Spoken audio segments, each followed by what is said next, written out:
ونعوذ بالله من شرور أنفسنا ومن سيئات أعمالنا من يهده الله فلا مضل له ومن يضلله فلا هادي له ونشهد أن سيدنا وحبيبنا وطبيب قلوبنا محمدا عبده ورسوله أما بعد فأعوذ بالله من الشيطان الرجيم بسم الله الرحمن الرحيم يا أيها الذين آمنوا قوا أنفسكم وأهليكم نارا وقودها الناس والحجارة عليها ملائكة غلاظ شداد لا يعصون الله ما أمرهم ويفعلون ما يؤمرون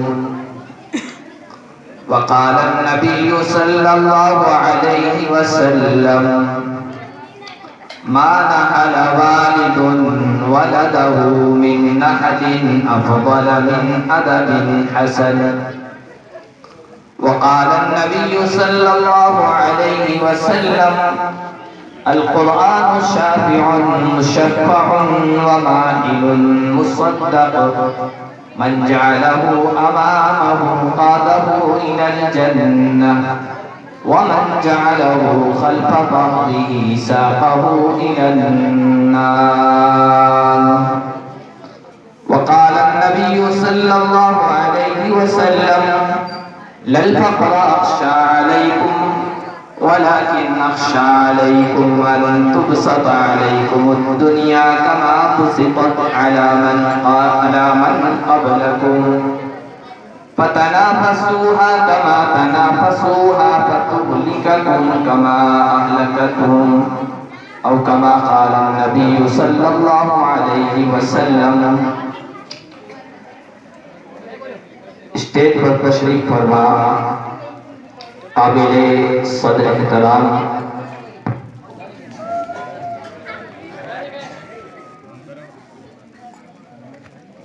ارے لائٹ والے کو فون کرو.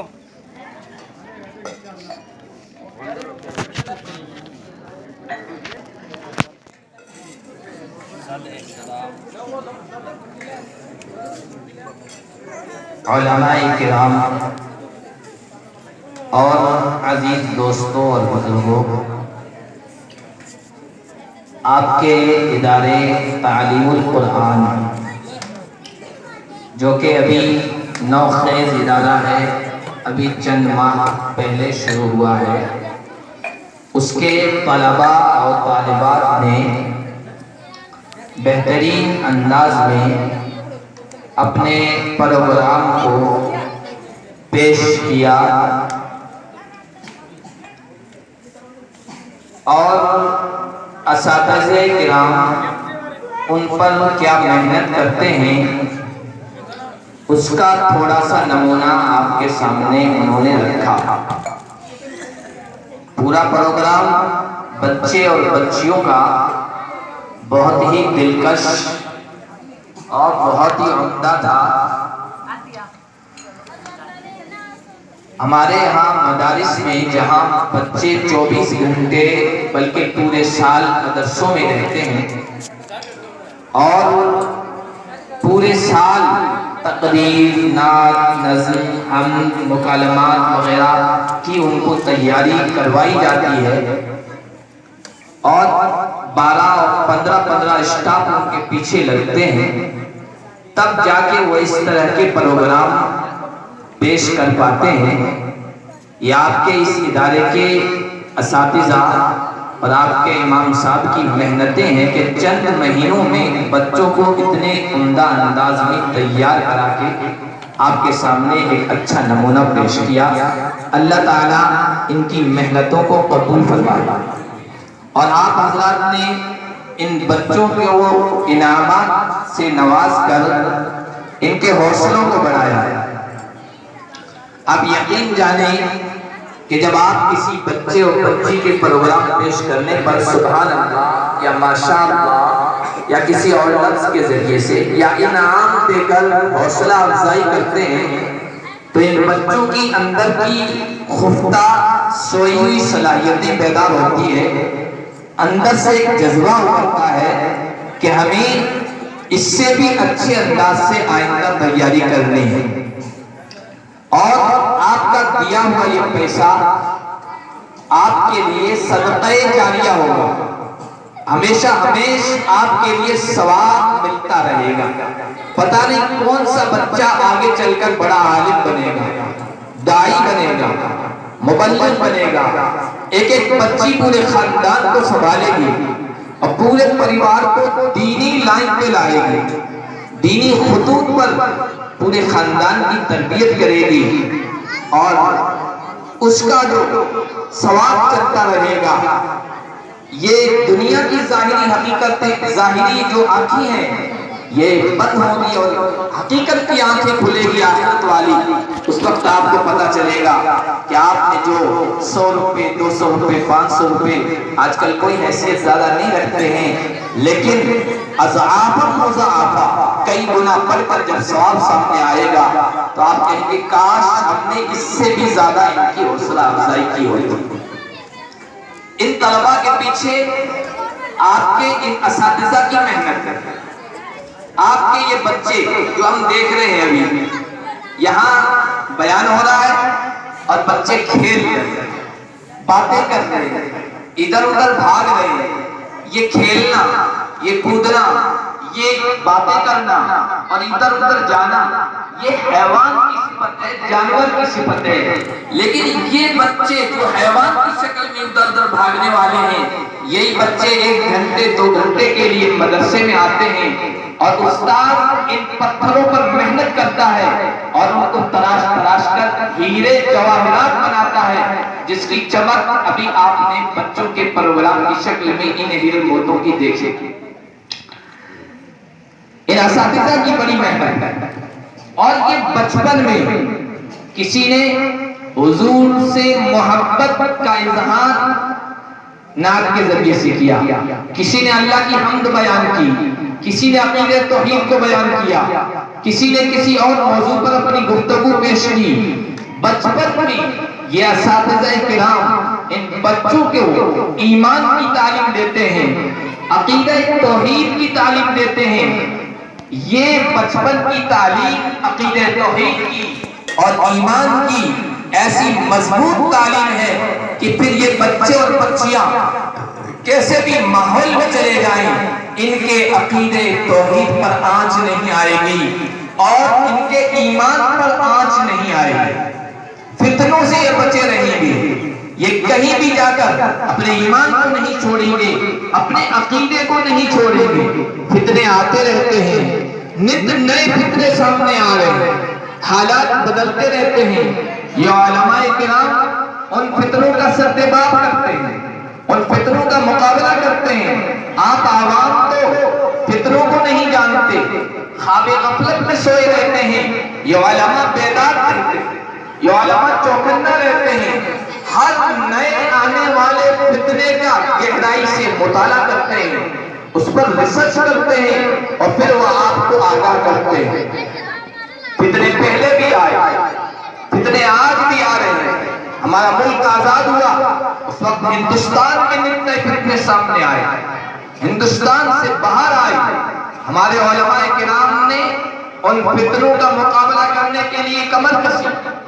ہندوستان میں ہندوستان کو آزاد کرانے کی تحریک کے اندر روح ہوگی وہ ہمارے علماء کرام نے. نانوتوی کے لشکر نے, جو بچے ابھی پڑھ رہے تھے کہ نانوتوی کا لشکر صدق و صفا کا پیکر, یہ علماء کرام تھے جنہوں نے فریڈم فائٹنگ میں، جنگ آزادی میں بڑا حصہ لیا، بڑا رول پلے کیا اور بڑا کردار ادا کیا۔ حضرت مولانا رشید احمد گنگوہی، حضرت مولانا محمود الحسن دیوبندی، شیخ الاسلام حضرت مولانا حسین احمد مدنی، قاسم العلوم والخیرات حضرت مولانا محمد قاسم النانوتوی، مفتی عنایت اللہ کاکوروی، فضل حق خیرآبادی، محمد علی جوہر، محمد شوکت، یہ وہ علماء کرام تھے جنہوں نے جنگ آزادی میں حصہ لیا اور اس امت کی سرفرازی کے لیے، اس امت کی کامیابی کے لیے قید خانوں کی اور جیلوں کی صعوبتیں برداشت کی۔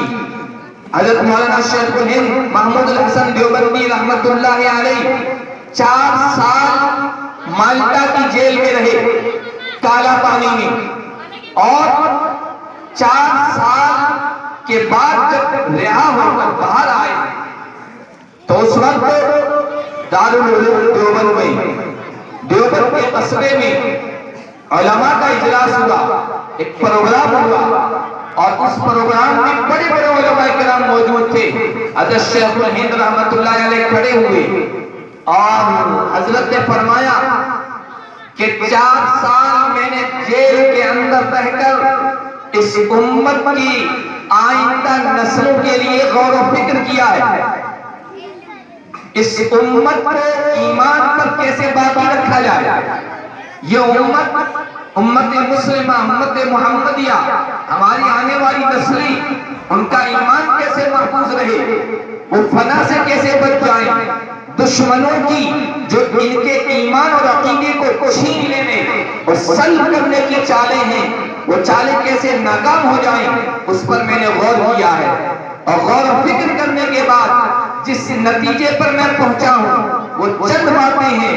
ان میں سے پہلی بات حضرت نے یہ فرمائی کہ پہلی بات جس پر میں پہنچا ہوں وہ یہ ہے کہ اب گاؤں گاؤں، محلے محلے، قریے قریے، بستی بستی، شہر شہر اور ڈھانی ڈھانی چھوٹے چھوٹے مکاتب قائم کیے جائیں، چھوٹے چھوٹے مدرسے قائم کیے جائیں، اور ان مکتبوں میں اور ان مدرسوں میں ہماری آنے والی اس چھوٹی نسل کو ایمان کی تعلیم دی جائے، عقیدہ توحید کا بیج ان کے معصوم دلوں کی پاکیزہ دھرتی پر بویا جائے اور اس کی آبیاری کی جائے، اس عقیدہ توحید کے اس بیج کو بڑھایا جائے اور اتنا مضبوط کر دیا جائے، پھر کفر و شرک کی کوئی آندھی اور کفر و شرک کا کوئی طوفان ان کے عقیدہ توحید سے ان کو محروم نہ کرے۔ اور پھر حضرت شیخ الہند رحمت اللہ علیہ کی ان کوششوں اور طویل غور و فکر کا نتیجہ دنیا کے سامنے آیا کہ آج الحمدللہ پورے برِ صغیر میں، ہندوستان میں نہیں، یہ سب کنٹیننٹ، پورا برِ صغیر جو علاقہ ہے، اس پورے برِ صغیر میں مکاتب کا اور مدارس کا جال بچھا ہوا ہے۔ یہ علماء کرام دن رات محنت کر رہے ہیں ان بچوں پر، اور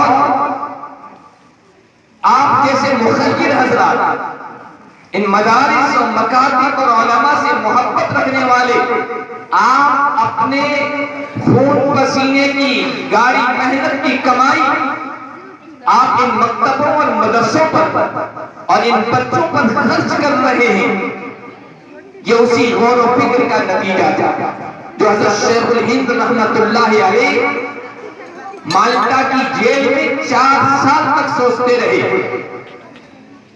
آج آپ نے یہ مدرسہ قائم کیا، یہ مکتب قائم کیا، ان بچوں کو پڑھا رہے ہیں، ان علماء کو تنخواہ دے رہے ہیں، اپنے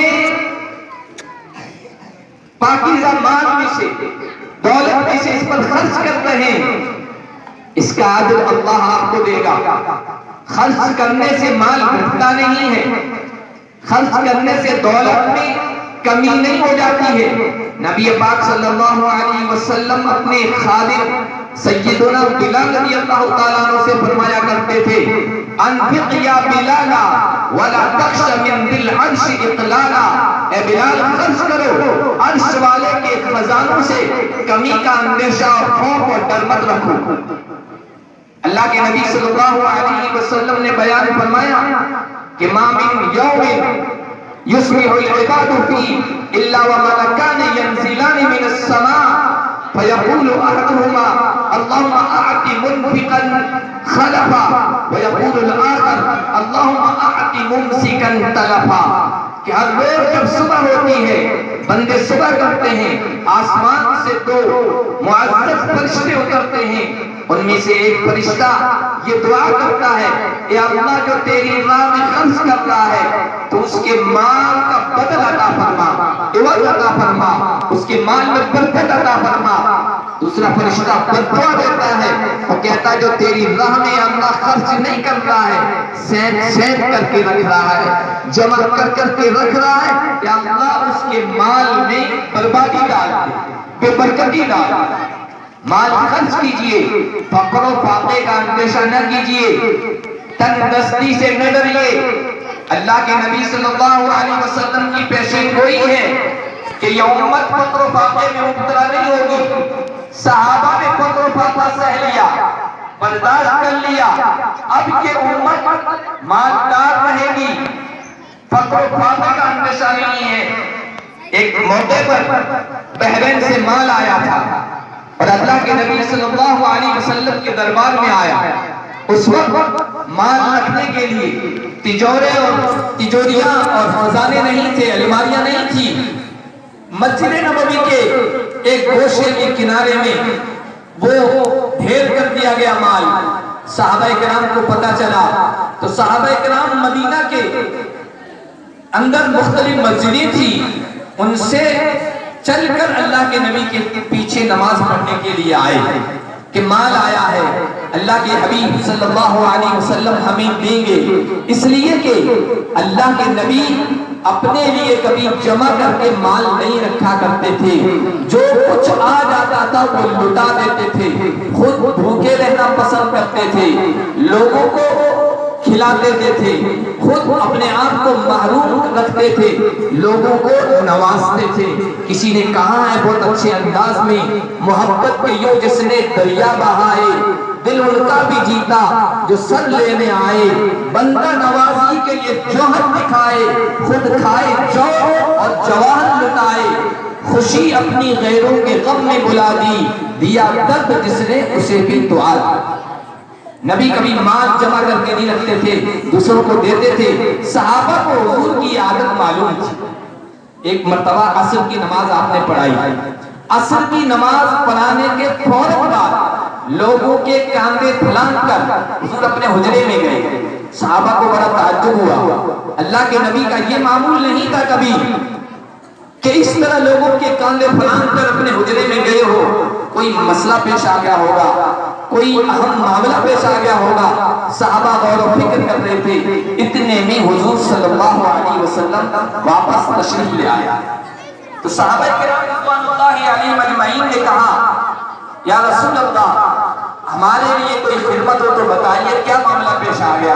کہا کوئی ایسا معاملہ نہیں تھا، اصل میں میرے گھر میں سونے کی ایک ڈلی کہیں سے آ گئی تھی، سونے کا ٹکڑا تھا، اور اب عصر کا وقت ہوا ہے، مغرب کا وقت ہونے جا رہا ہے، میرے دل میں وہ بات آئی کہ سونے کا ٹکڑا میرے گھر میں رہ جائے گا، مستحقین پر خرچ نہیں ہوگا، سورج غروب ہو جائے، رات آ جائے، نبی کے گھر میں یا تو سونا رہے گا یا نبی رہیں گے، دونوں اکٹھا نہیں ہو سکتے۔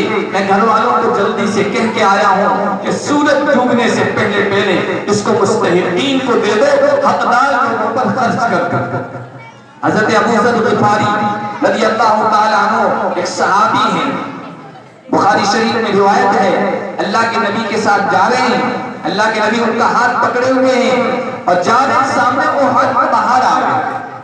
جن لوگوں نے دیکھا ہے احد پہاڑ وہ جانتے ہیں کہ بہت لمبا سلسلہ، بہت لمبا چوڑا، وہ پورا ایک پہاڑ ہے، کئی پہاڑ نہیں ہے۔ احد نام ہی بتاتا ہے کہ احد اپنے اندر احادیت رکھتا ہے، یعنی پورا ایک پہاڑ ہے۔ حضور نے فرمایا حضرت ابو ذر غفاری سے، ابو ذر احد کو دیکھ رہے ہو؟ کہا یا رسول اللہ؟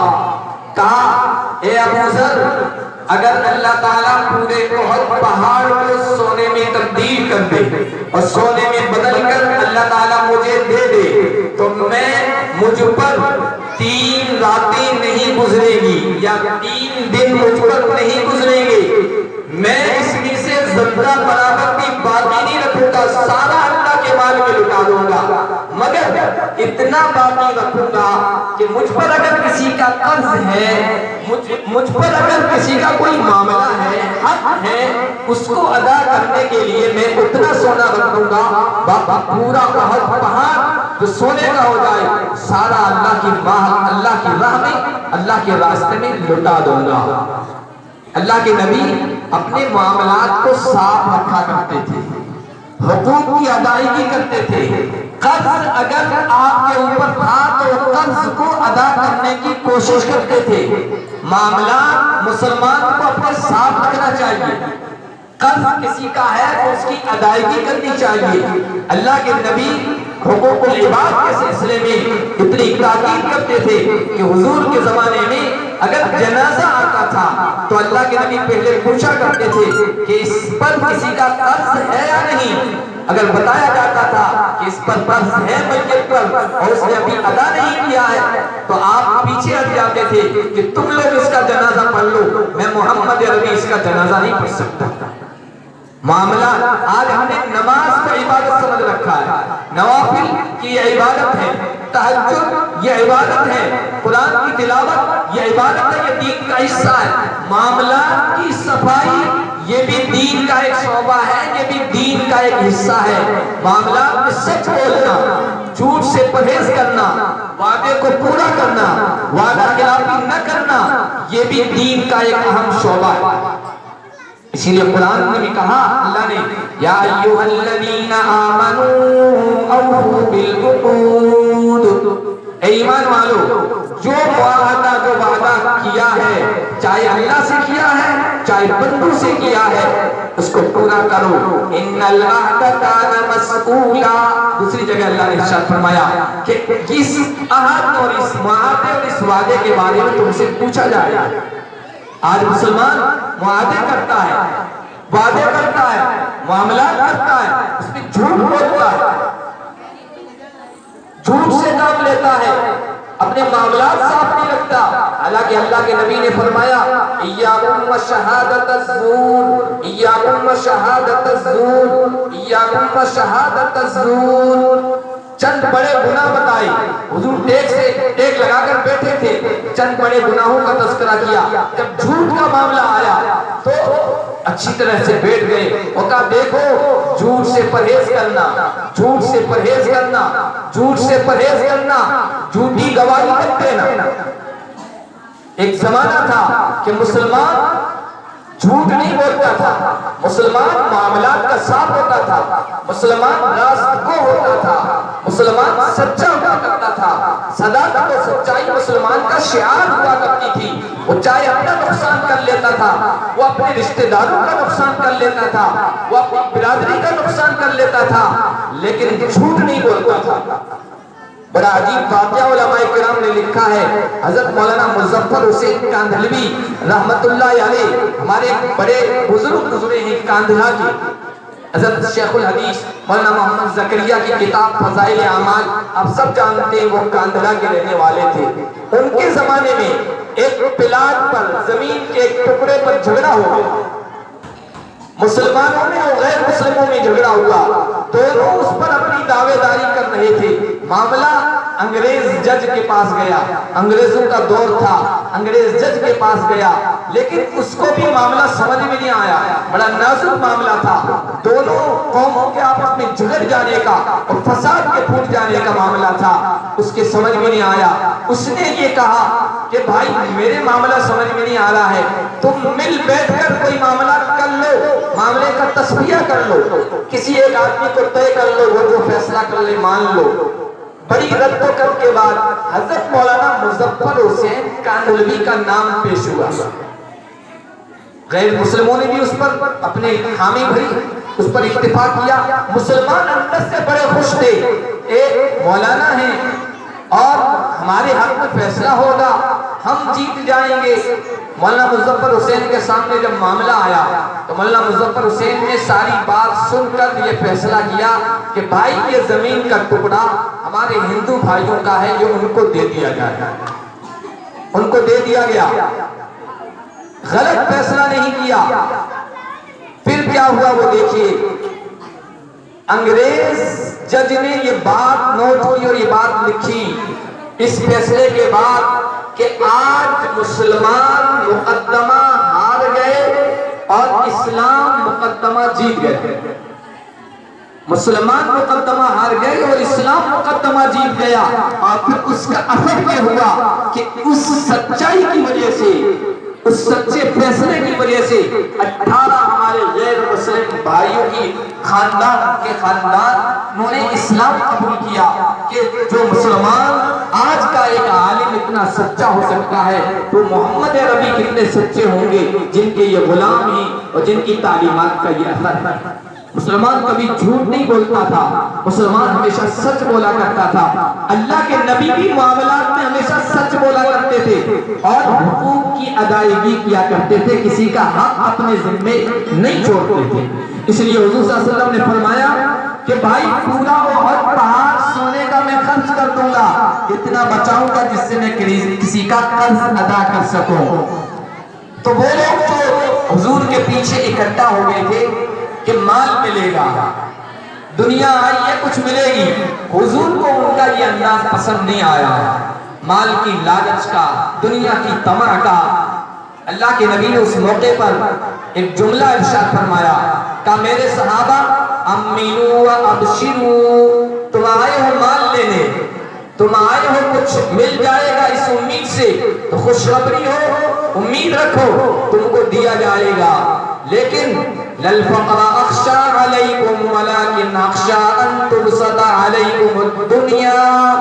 اے میری امت کے لوگوں، میں فقر و فاقے سے تمہیں سے نہیں ڈرتا ہوں، اندیشہ نہیں کرتا ہوں تم پر فقر و فاقے کا، تندرستی کا، غریبی کا، بلکہ مجھے ڈر ہے اس بات کا کہ ان تبسط علیکم الدنیا، دنیا کے خزانے تم پر کھول دیے جائیں گے، دنیا کے اسباب کی کثرت ہو جائے گی، مال کی فراوانی ہو جائے گی، دولت کی زیادتی ہو جائے گی۔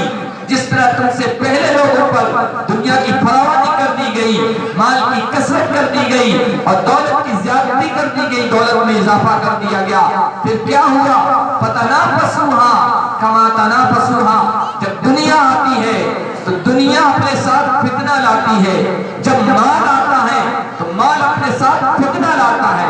میرے آقا مدنی کریم صلی اللہ علیہ وسلم نے ارشاد فرمایا لِكُلِّ أُمَّةٍ فِتْنَةٌ وَفِتْنَةُ أُمَّتِي الْمَالِ، ہر امت کے لیے ایک آزمائش ہوا کرتی ہے، میری امت کے افراد کی جو آزمائش ہوگی اور امتحان ہوگا وہ مال کے ذریعے سے ہوگا۔ جب دنیا آتی ہے، جب مال آتا ہے اپنے ساتھ فتنے لاتا ہے۔ ایک مرتبہ آقا کریم رات کو تہجد کے وقت بیدار ہوئے اور بیدار ہونے کے بعد کہا سبحان اللہ سبحان اللہ سبحان اللہ، ماذا فتح من الخزائن ماذا انزل من الفتن، ایقظوا صواحب الحجر رب کاسیات عاریات فی الدنیا والآخرہ۔ حضور نے فرمایا، اللہ نے ان کے سامنے پورا کھولا کہ آج رات کتنا سارا خزانہ اتارا گیا ہے، خزانے کھول کیے گئے ہیں مال کے، دولت کے۔ پھر حضور نے دوسرا جملہ ارشاد فرمایا کہ فتنے بھی کھول دیے گئے ہیں، فتنے بھی کھول دیے گئے ہیں۔ علماء کرام نے، محدثین نے، شاذین نے عجیب نکتے بیان کیے ہیں کہ حضور نے پہلا جملہ یہ ارشاد فرمایا کہ خزانے اتارے گئے ہیں مال کے، دولت کے۔ جب مال اور دولت کے خزانے کھلیں گے تو پھر اس کا نتیجہ یہ ہوگا کہ ماذا انزل من الفتن، فتنے آئیں۔ جب فتنے آئیں گے مال کے ذریعے سے، دولت کے ذریعے سے، ان فتنوں کا سب سے پہلا شکار جو ہوگی وہ عورتیں ہوگی۔ اس لیے حضور نے اپنی ازواج مطہرات کے بارے میں فرمایا ایقظوا صواحب الحجر، ان کمرے میں سونے والی عورتوں سے، میرے گھر والیوں کو ان کو جگا دو تاکہ وہ نماز پڑھیں، وہ تاکہ وہ نماز پڑھیں۔ مال آئے گا، فتنہ آئے گا، فتنے کا سب سے زیادہ شکار عورتیں ہوں گی، اور سب سے پہلا فتنہ عورتوں میں کیا آئے گا؟ رب کاسیت عاریت فی الدنیا والآخرہ، سب سے پہلا فتنہ ننگا پن آئے گا، عریانیت آئے گی، فحاشی آئے گی، بے پردگی آئے گی، عورتیں اس کا شکار ہوگی۔ اس لیے اس سے بچنے کا طریقہ بھی آقا کریم نے فرمایا کہ نماز کے لیے ان کو جگاؤ، نماز بے حیائیوں سے بچائے گی، نماز بدکاریوں سے بچائے گی، نماز گناہوں سے بچائے گی اور فتنوں سے بچائے گی۔ مال جب آئے گا، دولت جب آئے گی تو فتنے ساتھ لے آئے گی، اور جب دولت آتی ہے تو پھر انسان اس دولت کے فتنے میں مبتلا ہو کے رہ جاتا ہے۔ پھر سمجھانے والے سمجھاتے ہیں، پھر بتانے والے بتاتے ہیں، پھر علماء اور انبیاء کے والد چوکنا کرتے ہیں، لیکن دولت کا نشہ ہی ایسا ہوتا ہے، وہ جب چڑھتا ہے تو جلدی اترتا نہیں ہے، جیسے قارون پر چڑھا تھا۔ وقت کے نبی حضرت موسیٰ علیہ السلام نے ان کو سمجھایا، وہ کوئی چھوٹا موٹا مالدار نہیں تھا، بہت بڑا مالدار تھا۔ قرآن کہتا ہے ان قارون کان من قوم موسیٰ فبغى علیہم وآتیناہ من الکنوز ما ان مفاتحہ لتنوء بالعصبۃ اولي القوہ۔ قارون کو اتنا سارا خزانہ دیا تھا کہ ایک بڑی جماعت صرف اس کے خزانوں کی چابیاں بھی نہیں اٹھا پاتی تھی۔ خزانے کا کیا حال ہوگا ہم اندازہ نہیں کر سکتے۔ آج کل کے جو بڑے بڑے مالدار ہیں وہ اس کے سامنے کچھ بھی نہیں تھے۔ اگر قارون اس جیب میں ہاتھ ڈالے تو اس جیب سے 5 امبانی نکل آئیں، اور اس جیب میں ہاتھ ڈالے تو 10 اڈانی نکل آئیں۔ اتنا سارا خزانہ اللہ نے اس کو دیا تھا، لیکن وہ اترانے لگا، تکبر میں مبتلا ہو گیا، فخر کرنے لگا، دوسروں کو حقیر سمجھنے لگا کہ ان کے پاس کیا ہے، فقیر ہیں، تندرست ہیں، اپنے آپ کو بڑا سمجھنے لگا۔ اللہ کے نبی نے حضرت موسیٰ نے کہا لا تفرح ان اللہ لا يحب الفرحین، اتراؤ مت، اللہ اترانے والوں کو پسند نہیں کرتا ہے۔ وابتغ فیما آتاک اللہ الدار الآخرہ ولا تنس نصیبک من الدنیا واحسن کما احسن اللہ الیک۔ دنیا کوئی بری چیز نہیں ہے اگر جائز طریقے سے کما رہے ہیں اور جائز جگہ پر خرچ کر رہے ہیں۔ قرآن کہتا ہے، حضرت موسیٰ نے کہا اللہ نے جو کچھ دیا ہے مال، اس میں آخرت کو تلاش کرو، آخرت کماؤ، اور جس طرح اللہ نے تجھے یہ مال دے کر تجھ پر احسان کیا ہے، تم بھی لوگوں پر خرچ کر کے احسان کرو، اس نے سلوک کرو، اور زمین میں فساد مت پھیلاؤ، زمین میں فساد مت پھیلاؤ اپنے مال کا غرور دکھا کر، تکبر کر کے۔ تو قارون نے کیا کہا؟ یہ جملہ جو ہے وہ سننے کا ہے، اور قارون کی طرح ہم بھی اسی فتنے میں مبتلا ہو جاتے ہیں۔ قارون نے کہا تم کہہ رہے ہو اللہ نے دیا ہے، انما اوتیتہ علی علم عندی، یہ تو میں نے اپنے ٹیکنک سے، اپنی عقل سے، اپنی سمجھداری سے، اپنی محنت سے، اپنے خون پسینے کی کمائی ہے میری، یہ میں نے اپنی عقل کو ٹیکنک سے کمایا ہے۔ کیا کہتے ہیں کہ اللہ نے دیا ہے؟ بھائی میں نے محنت کی ہے، میں نے کمایا ہے، میں جس طرح چاہوں اس کا استعمال کروں، تم کون ہوتے ہو مجھے روکنے والے؟ تکبر میں مبتلا ہوا اس طرح کے جملے، یہ تکبر کے جملے ہوتے ہیں، اور اللہ کو تکبر کبھی پسند نہیں ہے۔ تکبر سروری زیبا فقط اسی ذات بہمتا کو ہے، حکمراں ہے تو وہی باقی سب بتانے آزری، سب آزر کے بت ہیں، ٹوٹنا ہے سب کو، باقی رہنے والا بس وہ ایک اللہ ہے۔ تکبر اسی کو سجتا ہے، بڑائی اسی کو اچھی لگتی ہے۔ الکبریاء ردائی والعظمت ازاری فمن نازعنی واحدا منہما قذفته فی النار۔ کبریائی و بڑائی یہ میری چادر ہے، اور عظمت یہ میری ازار ہے، جو کوئی بھی مجھ سے ان دونوں میں سے کسی کو چھیننے کی کوشش کرے گا، بڑا بننے کی کوشش کرے گا، میں اسے جہنم میں پھینک دوں گا۔ میرے آقا نے فرمایا من تکبر بدعہ اللہ فہو فی عینہ عظیم وفی اعین الناس حقیر۔ جو اپنے آپ کو بڑا سمجھتا ہے، تکبر کرتا ہے، اللہ اسے گراتا ہے، اسے ذلیل کرتا ہے. وہ اپنی آنکھوں میں اپنی نگاہوں میں تو بہت بڑا سمجھتا ہے اپنے آپ کو، لیکن لوگوں کی نگاہوں میں وہ انتہائی حقیر ہوتا ہے.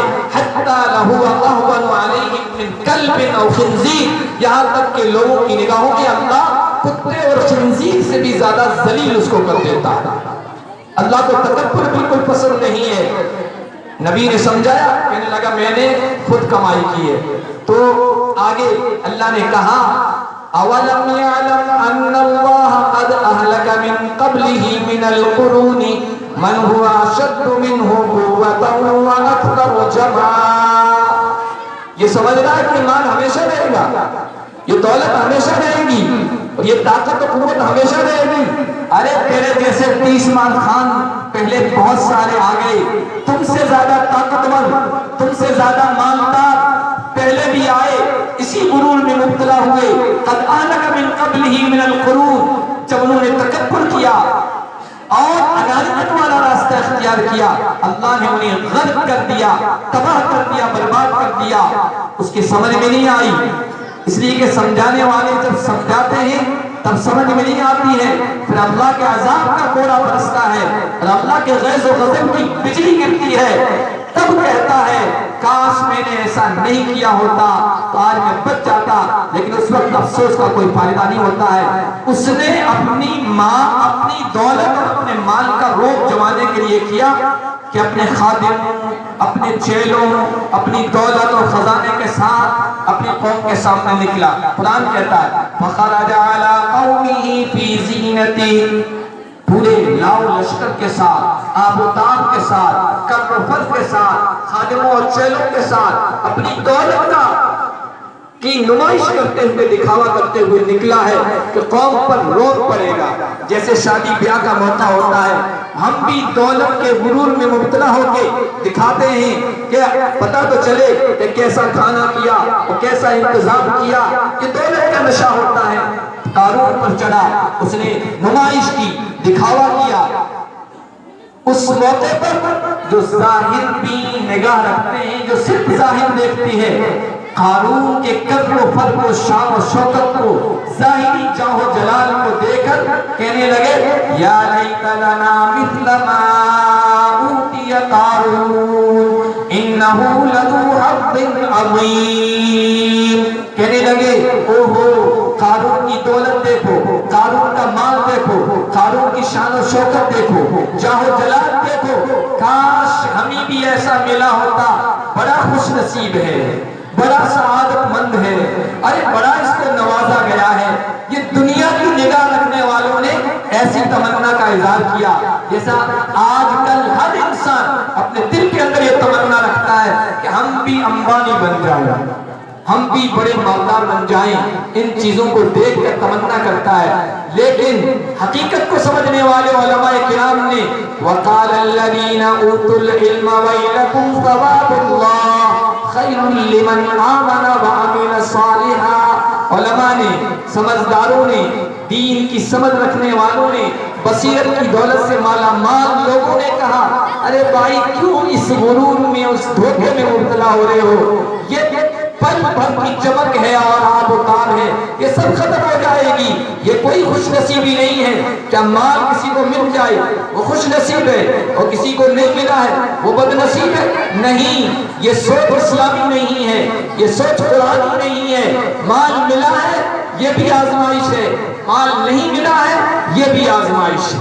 انسان یہ کہتا ہے جب اللہ تعالیٰ اس کو مال سے نوازتا ہے فَأَمَّا الْإِنسَانُ إِذَا مَبْتَلَاهُ رَبُّهُ فَأَكْرَمَهُ وَنَعَّمَهُ فَيَقُولُ رَبِّي أَكْرَمَنِ. علماء کرام ذرا توجہ دیں گے، قرآن میں کیا کہا ہے؟ دو لفظ استعمال کیے. انسان کو جب اللہ مال دیتا ہے، نعمتی دیتا ہے، اس کا اکرام کرتا ہے، اس کو نوازتا ہے، قرآن اس وقت کہہ رہا ہے فَأَمَّا الْإِنسَانُ إِذَا مَبْتَلَا ابتلا.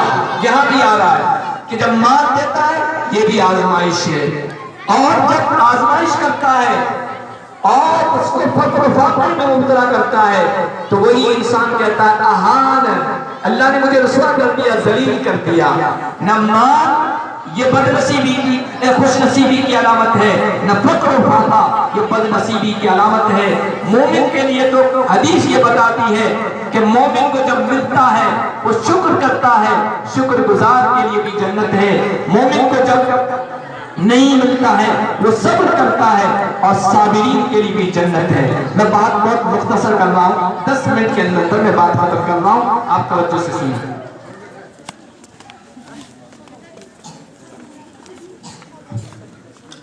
قارون جب نکلا ہے اہل علم نے سمجھایا کہ بھائی اس جیسا بننے کی تمنا مت کرو، یہ تو غرور میں دھوکے میں مبتلا ہے، تکبر میں مبتلا ہے اور اللہ کا عذاب اس پر برسے گا۔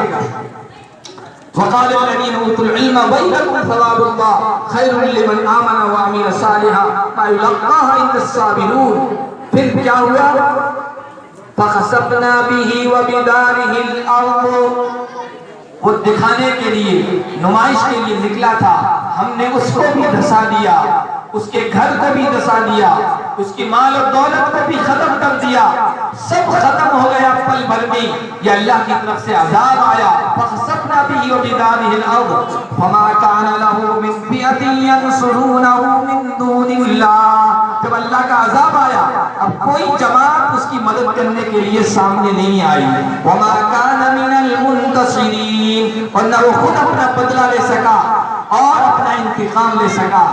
قرآن کہتا ہے وَأَصْبَحَ الَّذِينَ تَمَنَّوْا مَكَانَهُ بِالْأَمْسِ يَقُولُونَ وَيْكَأَنَّ اللَّهَ، کل اس کو دیکھ کر یہ تمنا کی تھی کاش ہم بھی قارون جیسے ہوتے، ہمیں بھی قارون جیسی دولت ملی ہوتی۔ کہنے لگے بھائی یہ تو اللہ کی طرف سے ہوتا ہے، اللہ جس کے لیے چاہتا ہے رزق کو کشادہ کر دیتا ہے، جس کے لیے چاہتا ہے رزق کو بند کر دیتا ہے۔ ہم قارون جیسے نہیں بنے، اگر ہم بھی ویسے بنا دیے جاتے ہمارا بھی وہی انجام ہوتا جو قارون کا ہوا ہے کہ زمین کے اندر دھسا دیا گیا۔ اللہ تعالیٰ نے اس موقع پر کہا تِلْكَ الدَّارُ الْآخِرَةُ نَجْعَلُهَا لِلَّذِينَ لَا يُرِيدُونَ عُلُوًّا فِي الْأَرْضِ وَلَا فَسَادًا۔ قارون اپنی مال اپنی دولت کے ذریعے سے فساد، بگاڑ، کرپشن پیدا کر رہا تھا، بگاڑ پیدا کر رہا تھا، تکبر کے ذریعے سے اس کا انجام لوگوں کے سامنے آ گیا۔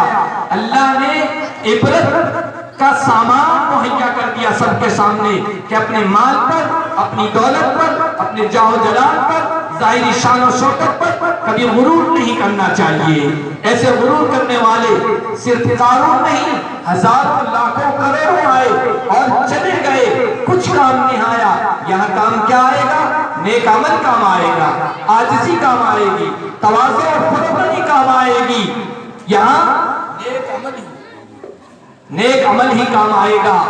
آپ کو اللہ نے اگر مال دیا ہے، دولت دی ہے، دنیا کے اسباب دیے ہیں تو شادیوں میں نمائش پر، دکھاوے پر، فضول خرچی میں، اسراف میں خرچ نہ کریں، ایسی جگہوں پر خرچ کریں جہاں آج آپ نے خرچ کیا ہے۔